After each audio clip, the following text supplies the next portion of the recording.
Home को किसी unidentified Urdu speaking collar का कॉल आया, जिसने पुलिस को यह वार्न किया कि अगर सीमा हैदर को वापस पाकिस्तान नहीं भेजा गया तो वो 26/11 जैसा टेरर अटैक वापस से दोहराएंगे। बट देखो, जहां पर कुछ पाकिस्तानी सीमा हैदर को फिर पाकिस्तान भेजने की मांग कर रहे हैं, वहीं दूसरे तरफ उसके दोस्तों का कुछ और ही कहना है। सीमा हैदर के एक्स बॉयफ्रेंड ने एक यूट्यूब वीडियो में आकर ये कहा, वो गई है सर जी वर्ल्ड कप देखने, कि सीमा इंडिया बस क्रिकेट के वर्ल्ड कप मैचेस देखने गई है, और उसने सचिन मीना को भी सिर्फ इसीलिए चुना है क्योंकि वो सचिन तेंदुलकर की बहुत बड़ी फैन है। Now that's kind of weird, but इसके ऑपोजिट उसकी बचपन की दोस्त ने रिवील किया है कि ऐसे सीमा के कई सारे बॉयफ्रेंड्स रह चुके हैं और वो एक कंप्लीट फ्रॉड है। बहुत बड़ी सैको थी, वो 100 हरामी हो 1 हरामी है। कुछ इसी बात को सीमा हैदर के डॉक्टर ने भी वैलिडेट करते हुए कहा, एंजाइटी ऐसे डिप्रेशन है, नींद ना आना, इंसोम्निया, ये चीजें इसको थी। पेशेंट रही है, ऑनलाइन पेशेंट रही है ये मेरी। कि Seema over the time anxiety, depression जैसे मेंटल प्रॉब्लम से भी गुजर चुकी है, क्योंकि सीमा हैदर पहले कई सारे लिव इन रिलेशनशिप्स में रह चुकी है। And on top of this, वो इन रिलेशनशिप्स के चलते फिलहाल किसी सेक्सुअली ट्रांसमिटेड डिजीज से भी जूझ रही है। Now whatever may be the case, Indian intelligence agencies इनमें से किसी भी एलिगेशन से पूरी तरीके से कन्विंस नहीं है। उन्हें यह डाउट है कि सीमा प्रोबेबली एक पाकिस्तानी स्पाई है, क्योंकि जब यूपी एटीएस ने सीमा की पूछताछ की तो उनके सामने कई सारी शॉकिंग चीजें आई, जिससे कि उनका शक और भी ज्यादा गहरा होते चला गया। उत्तर प्रदेश डीजीपी ऑफिस से रिलीज हुए प्रेस नोट में यह साफ साफ बताया है कि जब सीमा को अरेस्ट किया गया था तब उसके पास से कुछ वीडियो कैसेट्स, 4 मोबाइल फोन्स, 3 से 4 सिम कार्ड्स, अपने आधार कार्ड जैसा ही एक पाकिस्तानी आईडी, 5 पाकिस्तानी पासपोर्ट्स, जिसमें से एक पर तो नाम और एड्रेस तक लिखा नहीं मिला, ऐसी कई सारी फिशी चीजें बरामद हुई। माना जा रहा है कि वो एक पासपोर्ट शायद इसीलिए खाली होगा ताकि इंडिया पर कोई अटैक करने के बाद उसको नाम चेंज करके भागने में आसानी हो। अब यही सेम घपला फिर उसके पाकिस्तानी आइडेंटिटी कार्ड में भी दिखा। आमतौर पर पाकिस्तान में बच्चे के जन्म से ही उसे एक आईडी मिल जाता है, बट यहाँ पर आप देख सकते हो कि सीमा का आईडी पिछले साल ही इशू किया गया है, और इसीलिए इंडियन एजेंसीज को ऐसा लग रहा है कि उसकी आइडेंटिटी हाल ही में क्रिएट की गई है। ऐसा आमतौर पर इंटेलिजेंस एजेंसीज करती है अगर फॉर इंस्टेंस किसी एजेंट को दूसरे कंट्री में मिशन पर भेजना हो, और इसीलिए भेजने से पहले उसकी 10 से 15 साल पुरानी लगे ऐसी एक जेन्युइन लगने वाली फेक आइडेंटिटी बनाई जाती है और उसको उस आइडेंटिटी के डॉक्यूमेंट्स दिए जाते हैं। इसके बाद फ्रेंड्स, हमारे एटीएस को उसकी बातें भी सस्पिशियस लगी, स्पेशली जब सीमा ने पुलिस को उसके नए मोबाइल का बिल बताया। उस बिल पर 8 मई की तारीख थी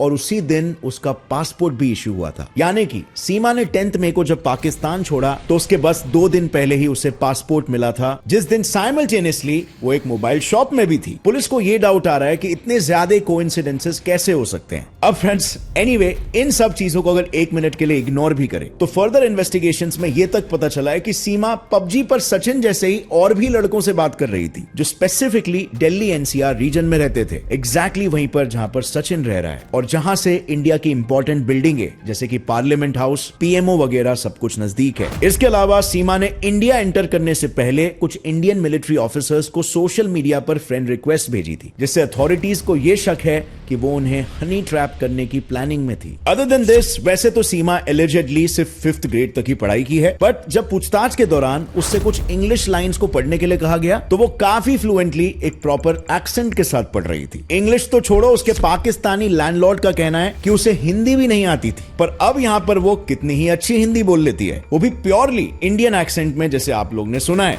और इसीलिए इन सभी कड़ियों को जोड़कर सिक्योरिटी एजेंसीज को सीमा के आईएसआई एजेंट होने का पूरा शक है। एक और एक इंटरेस्टिंग बात यहां पर यह है कि सीमा के मामा पाकिस्तानी आर्मी में टॉप पोजीशन पर है और रिसेंटली उसके भाई ने भी पाकिस्तानी आर्मी को ज्वाइन किया है, और इसीलिए पुलिस को लग रहा है कि ये पूरी फैमिली आईएसआई की वेल प्लान्ड स्ट्रैटेजी है। एंड फाइनली फ्रेंड्स, एटीएस को सीमा के चैट्स में भी 2 कोड वर्ड्स मिले हैं, एक है फूफी और दूसरा है फ्रूट। अब इन 2 वर्ड्स का इस्तेमाल पाकिस्तानी आईएसआई यूजुअली अपने सीक्रेट चैट्स में करती है। इनमें से फूफी का मतलब होता है इंफॉर्मेशन देने वाला एजेंट और फ्रूट का मतलब होता है पैसा। अब सच क्या है और झूठ क्या है ये तो समय ही बताएगा, फर्दर इन्वेस्टिगेशन में ही पता चलेगा। बट यहाँ पर कुछ सवाल उठते हैं, जैसे कि क्या सीमा और सचिन का इस तरह रहना लीगल है, यानी कि क्या इन दोनों की मैरिज वैलिड है? तो देखो, सबसे पहली बात तो यह है कि सचिन और सीमा ने नेपाल के एक हिंदू मंदिर में शादी की है, जो कि इंडियन लॉस के हिसाब से वैलिड नहीं है। इसके मेजरली 2 रीजंस है। पहला,